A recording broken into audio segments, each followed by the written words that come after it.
If, say, the police wanted somebody, the Police Act is very clear on how you summon a suspect. If the suspect is of high-profile nature, like this case, the former Lord Mayor Lukwago, there should be an opportunity to invite him to the police station if he has a case to answer.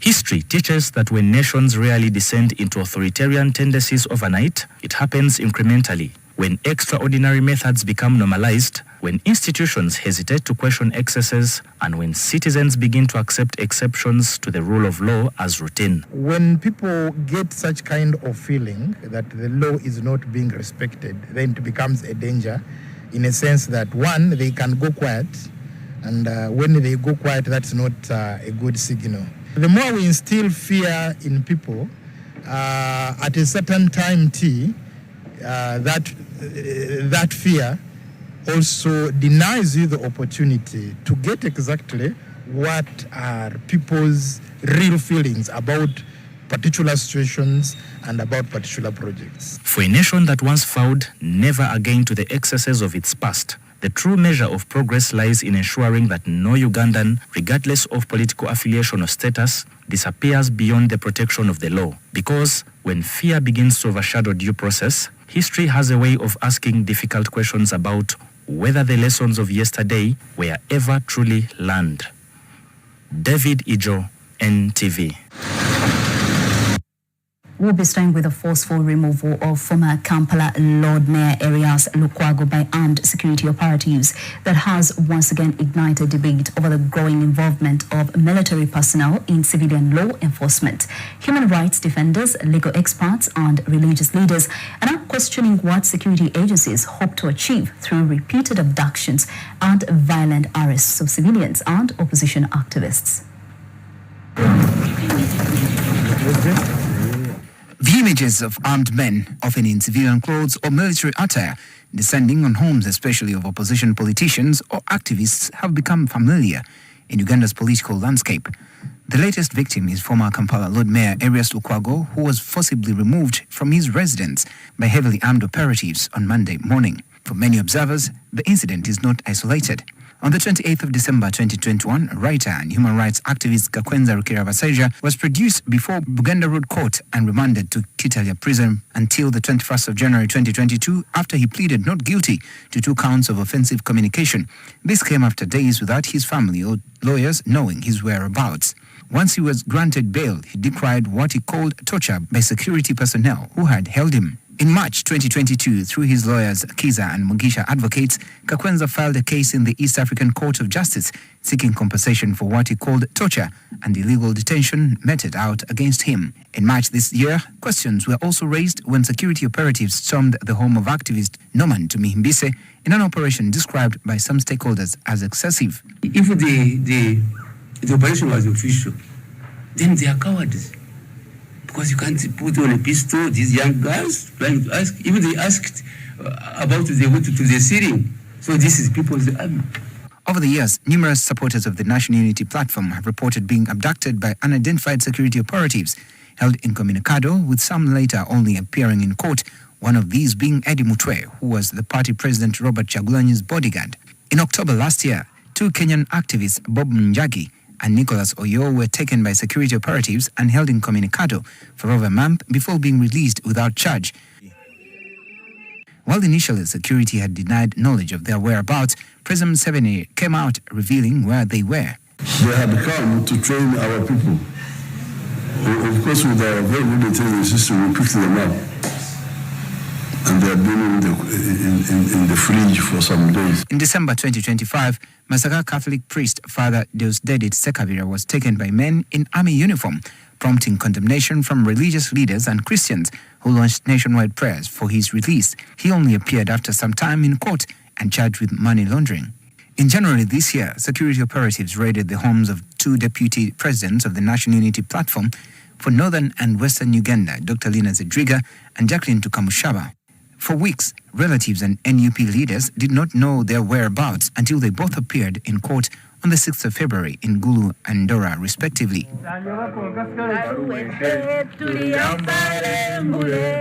While others have appeared in court or released without any charge, some other citizens like Sam Mugumya, a former personal assistant to Dr. Kanokiza Besigye, who was taken on the 26th of August 2025 from a hotel in Nyamitanga, Mbarara, has not been cited to date or his whereabouts known. The latest incident involving former Kampala mayor and lawyer to Dr. Besigye, Erias Lukwago, has renewed concerns among rights advocates who argue that the repeated use of military-style operations against civilians points to a troubling trend. But the fact that we continue to witness these arbitrary arrests, arbitrary detentions, indicates that there seems not to be a serious commitment of government to the question of human rights. Sewanyana warns that the growing use of force by security agencies reflects a dangerous culture of impunity. Why is government silent about these arbitrary arrests, detentions, and sometimes abuse that goes beyond reason? So, as Ugandans, we need also to be mindful that it is very possible that this abuse that continues to find room in every aspect of our lives will one day cause mayhem. Human rights defenders say the recurring incidents appear designed to instill fear among opposition supporters, lawyers and activists, while security agencies maintain that their actions are intended to preserve public order and national security. A sense of fear among those who have stood up against abuse. A sense of fear among lawyers, among opposition activists, among human rights defenders, and also a strong feeling that they are untouchables, that there are people who cannot be touched by the law, who are not held responsible under the law, and as such can act outside the law. He argues that maintaining internal security is primarily the responsibility of the police and cautions against the increasing deployment of military tactics in civilian matters. In our view, is not only unfortunate, arbitrary, but also augments our current thinking that there is a growing culture of impunity.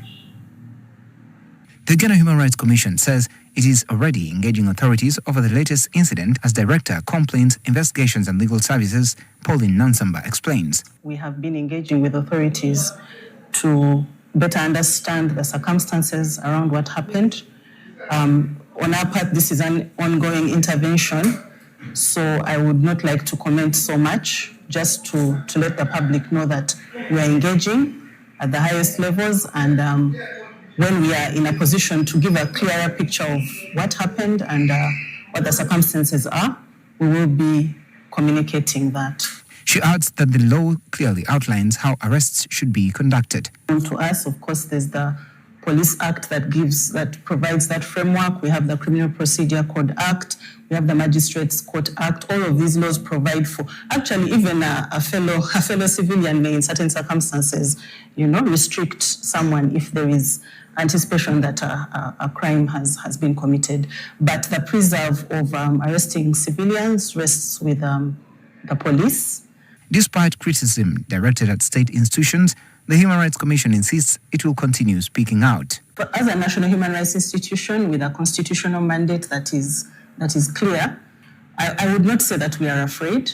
I believe we have a mandate to speak out on any human rights issues and advise on how better we can ensure that we have rule of law and due process in the country. Religious leaders like Pastor Martin Tsempa have also joined the conversation. In a country that is on the rule of law, this should not be happening. He emphasizes the importance of respect for constitutional rights and adherence to the rule of law. Currently, there is a violation of the rule of law. There is a removal of human dignity, a violation of human rights of what we see. Although government and security officials have previously defended such operations as necessary for maintaining law and order, concerns over legality, accountability and respect for constitutional rights continue to be raised by rights groups and opposition leaders. I'm Benjamin Jumbe, NTV Tonight.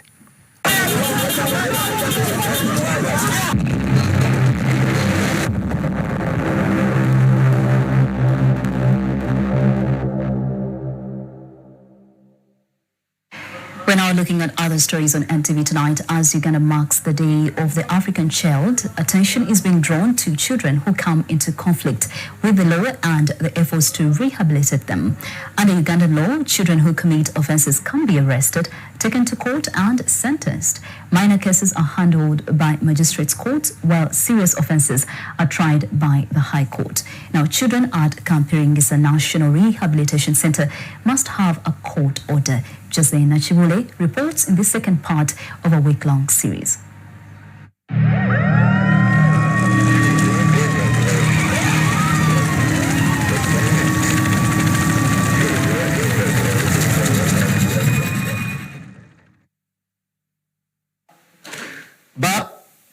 Sit down. Speaking to these children, we learned that many ran away from home for various reasons, including abuse, poverty, hunger, and in some cases, mental health challenges. There you can sit down. Others are facing serious charges such as murder, rape, and robbery. Many of these offences, they say, resulted from peer influence, anger, or accidental circumstances. In interviews with the children whose identities we are withholding because they are under 18 as required by law, they told us that poor living conditions at home forced them onto the streets. Others committed serious offences and were subsequently arrested by police. Nachanzi, not her real name, says she was living with her elder sister in a rented house. Her sister secured her a job as a housemaid for a family in Kamocha. She says that one day her employer returned home and found her baby had been scalded by hot water and accused her of causing the injury. That day, I found when her child was burnt with hot water. She found me carrying the baby to the hospital. She alleged that it is me who burnt her. Now her allegations made me scared. Nachanzi adds that out of fear, she fled to her sister's home, where police later found and arrested her. She says she was taken into police custody where she spent several months on remand. Later, when she appeared in court, she was convicted and sent to Kampiringisa to serve her sentence. When I was taken to a remand home, I spent there 7 months. After, I was produced in court and I was convicted and given a sentence of 18 months. But these were reduced to 1 year and 3 months. According to the law, my crime called for a 3-year sentence, but the magistrate reduced it to 2 years and 5 months. So for now, I have served 2 years and 2 months. My sentence was 2 years, and I have so far served 1 year and 7 months.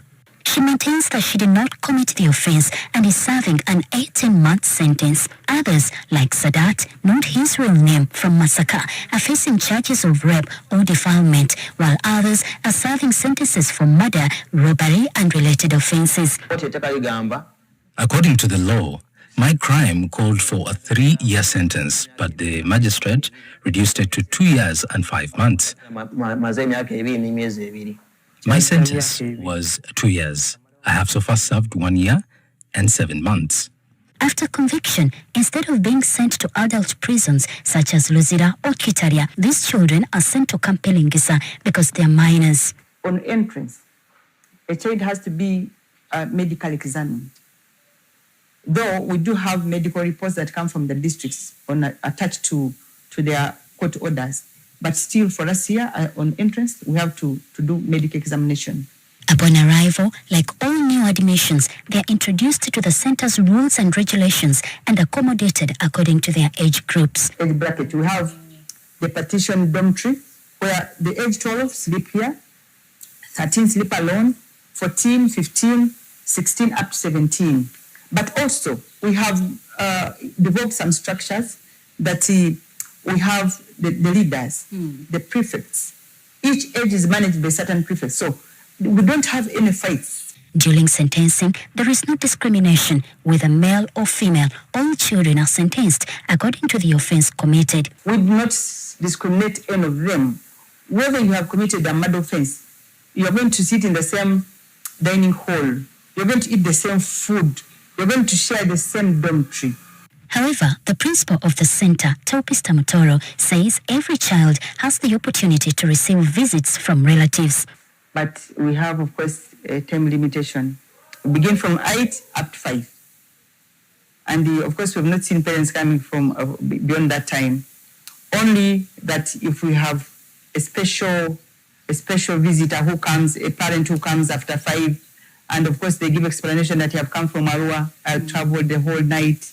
We cannot just let them go. We have a guest house where you can make them sleep for a night. Then in the morning, they meet their children and talk to them. We can allow other items, but we don't allow cooked food. As their sentences near completion, social workers visit their communities to ensure they are peacefully reintegrated upon return. At least 3 months before to help the administration and Ministry of Gender to plan, whereby there we have to involve the people, the home people, and the responsible people, probation officer, and even those other local leaders. Before a child is being taken where he came from, we have to make sure the ground is stable. We can't just take a boy or a girl and we just dump there. According to statistics available at the time this story was compiled, there were 289 children at the facility. Tomorrow, do not miss the story of the youngest child at the center, a 14-year-old who was charged and sentenced for theft. Jocelyn Nachibule, NTV.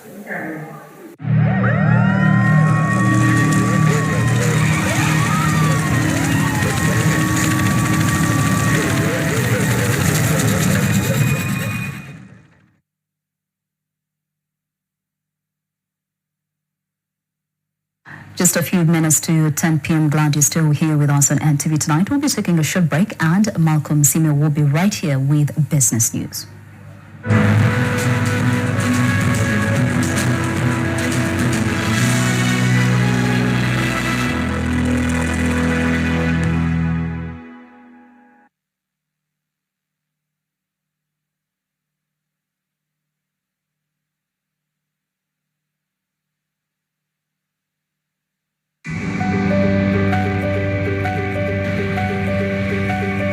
You need a bigger space to grow your business.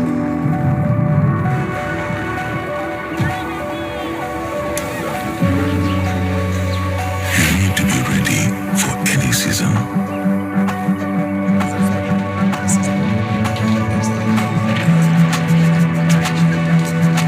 You need faster checkouts for these busy days.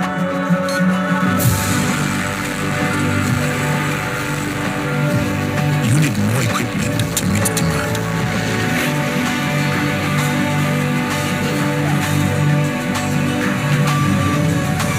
You need to make sure everyone gets paid on time. In business, we need advanced solutions and sector expertise when it matters. If your office space is great, what's next? We get it. Absa Business Banking.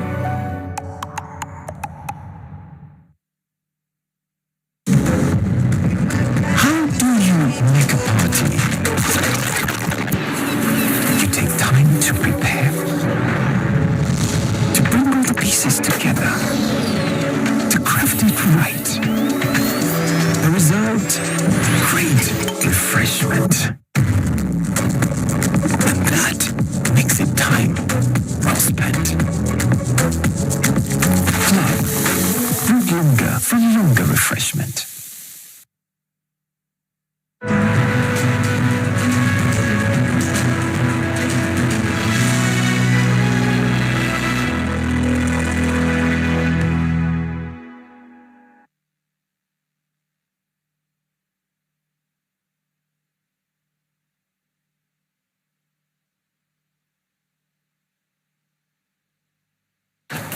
It's time for us to have a look at business. My name is Malcolm Sime, and as the government intensifies efforts to transition towards more sustainable food systems under its national agroecology strategy, experts warn that the policy ambition does not match the implementation support. And stakeholders also say key gaps in extension services, limited access to organic inputs, and underdeveloped markets for agroecology products are slowing down the implementation. They argue that the smallholder farmers may struggle to adopt or benefit from the transition to agroecology. And it is Ronan Nahawe filed that story for us. The government's agroecology strategy envisions a nationwide shift towards sustainable farming practices aimed at improving food security, restoring soil health, and strengthening resilience to climate change through integrated crop livestock systems. But on the ground, farmers say the transition is far from smooth. And of course, when you go to the market, there is nothing to differentiate that for you. You've brought in agroecology products vis-a-vis the conventional products. So the price is the same, and yet ours takes a longer time for us to produce real agric products for us to get profit out of it. As Uganda pushes for more sustainable food systems, the Ministry of Agriculture is now calling for stronger, more practical research solutions that are not only scientifically sound, but also scalable and easy for smallholder farmers to adopt. So this research agenda is just not static. It is already there. The only thing now that we need to do is to single it out and make it more agroecological, and to make it speak the 13 principles of agroecology. If we are talking about synergy, if we are talking about soil health, how is these kind of research areas focusing on soil health? Can we have researchers speaking their language in a way that farmers can understand, and that policymakers can take this, further into their bedrooms and make policies that are inclusive? Rona Nahabwe, NTV Business. Okay, development partners or developing countries face an increasingly difficult path to financing sustainable development. According to the United Nations Trade and Development Agency, UNCTAD, external finance flows remain insufficient, costly, and volatile, and limiting the ability of governments to invest in critical sectors such as healthcare, education, infrastructure, and climate resilience. Despite receiving nearly $1.5 trillion in external financing in 2024, developing economies still face an annual financing gap of approximately $4.3 trillion to achieve the Sustainable Development Goals, or SDGs. Rising borrowing costs, borrowing debt servicing obligations, and shrinking fiscal space, placing mounting pressure on public finances, highlighting the urgent need for national reforms and stronger international support to expand access to affordable long-term financing. That's according to a report today by UNCTAD, or the United Nations Development Conference.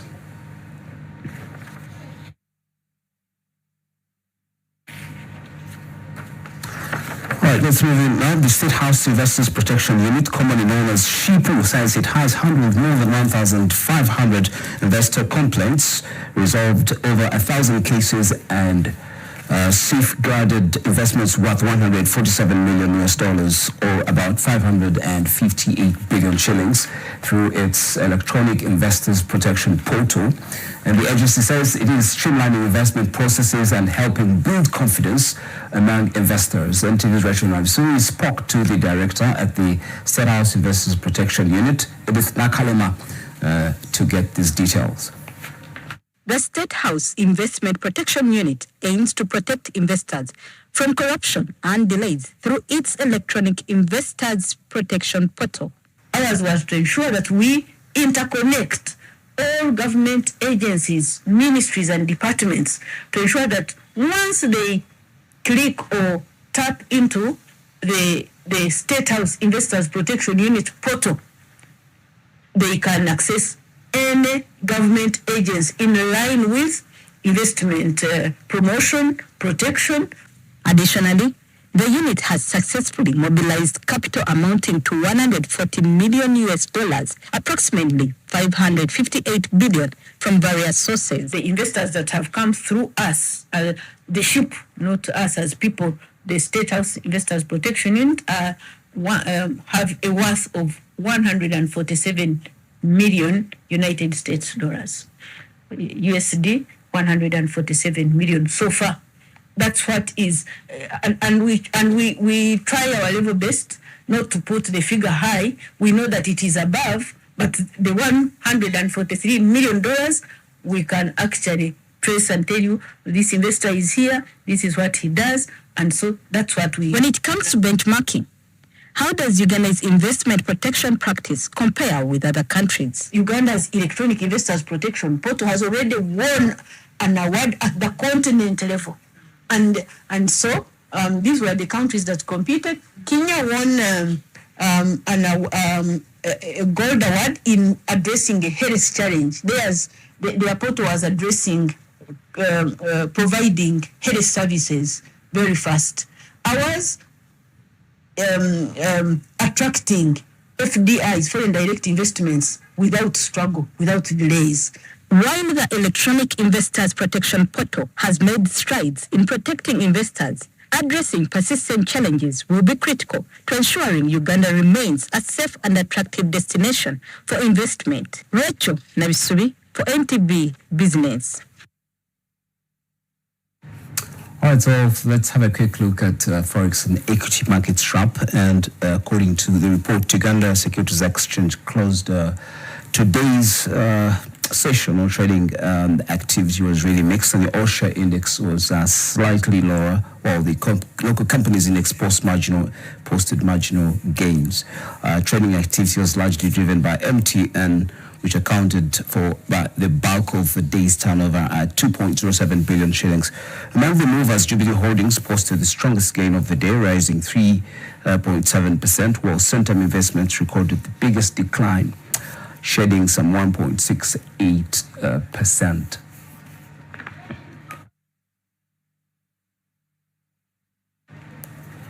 Right, in the global markets, oil prices fell about 5% to about 3-month low on Tuesday, and traders hoped the United States and Iran peace agreement holds and allow oil to flow through the Strait of Hormuz. Gold prices rose more than 1% as expectations of an interest rate hike from the United States Federal Reserve this year eased following an interim U.S.-Iran peace deal that lowered oil prices and reduced inflation fears.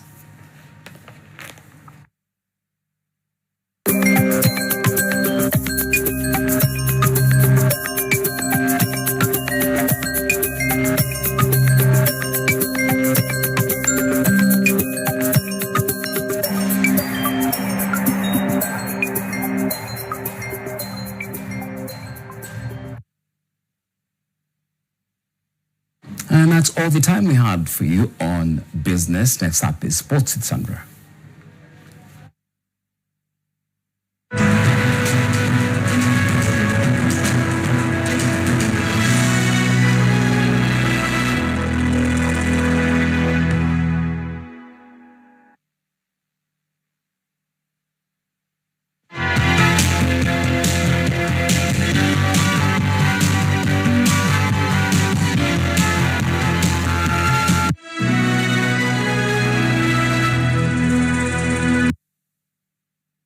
Can I have a light, please?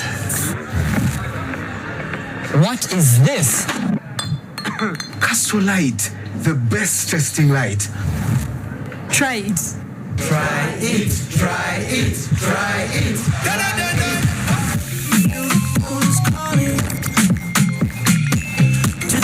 Guys, look at this post.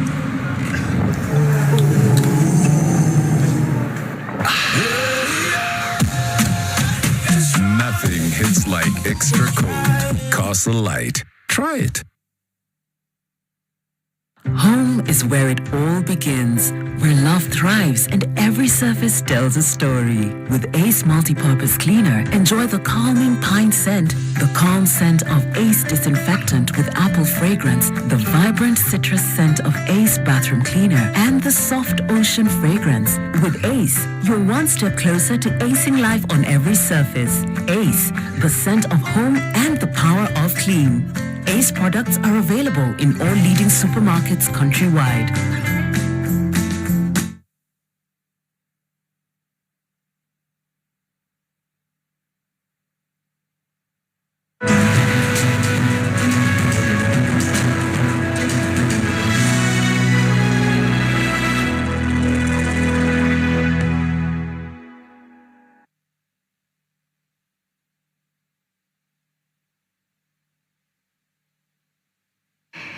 Welcome back. Let us now speak some sports. Now, at least 16 games have so far been played in the 2026 FIFA World Cup since the official opening game that was played on Thursday last week. Now, as Felix Manyindo reports, although all the results so far carry significant importance, yesterday's goalless draw between debutants Cape Verde and former champion Spain stands out as the most shocking outcome of all the games played so far. Up a resilient defensive display to hold former world and reigning European champion Spain to a scoreless draw. The underdog, local football coach Asaf Mwebaze, attributes the Blue Sharks' performance to their discipline in defense. If we were to look at maybe the heat maps on that one, you'll find that the Cape Verde defense covered every inch of their final third. That defensive side, they covered literally every space. They didn't give these people a chance to either run, to pass the ball, or even dribble. They did it. Goalkeeper Josima Jose Evora Diaz, popularly known as Vozinha, made his World Cup debut at the age of 40 and was instrumental in Cape Verde's clean sheet performance. He was named man of the match after making 7 crucial saves to deny the European heavyweights. I feel very, very proud. For me, it's an honor to represent my country. We do this with passion, with love, because we are from a small country. You mean somebody can make at 40. That's why you tell people that never give up on life. You know, as long as you're breathing, anything can happen. Because this guy, you'd actually think is one of the top goalkeepers in the world. However, Cape Verde, so many coaches to make sure that the grassroots football is being taught. And after that, then they do something extra to make sure that their players get assimilated in European settings. Cape Verde proving that small nations can shine on the world stage. What lessons can Uganda Cranes learn from their developmental blueprint? We don't have schools for football. Now, if you don't have schools for football, you don't have teachers for football. Now, how are you going to play the game? How do we teach this game?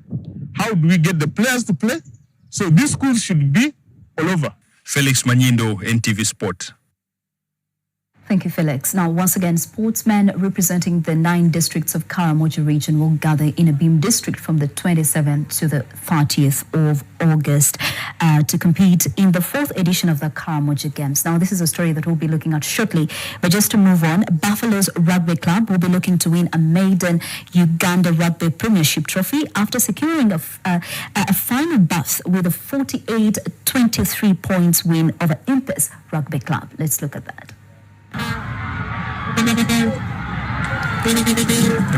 Buffalo's Rugby Club have enjoyed their best season so far in Uganda's top flight rugby league, capping it off by reaching this season's Uganda Rugby Premiership final. The Chadonobes side has been the most informed team this season, having topped the table in the regular season for 7 match weeks. However, 2 losses in their last 2 games of the regular season meant they had to settle for 3rd position. Buffalo's seasoned player Moses Olweni believes their participation in the Enterprise Cup, where they played Menengai Oilers in the quarterfinals, was a motivation that yielded fruit in the league. We backed ourselves up after the games in Nakuru. A tough loss, a big score game, but we are like, okay, well, we saw how intense the rugby was across the board, and coming back into the country, we're like, guys, we can back ourselves up for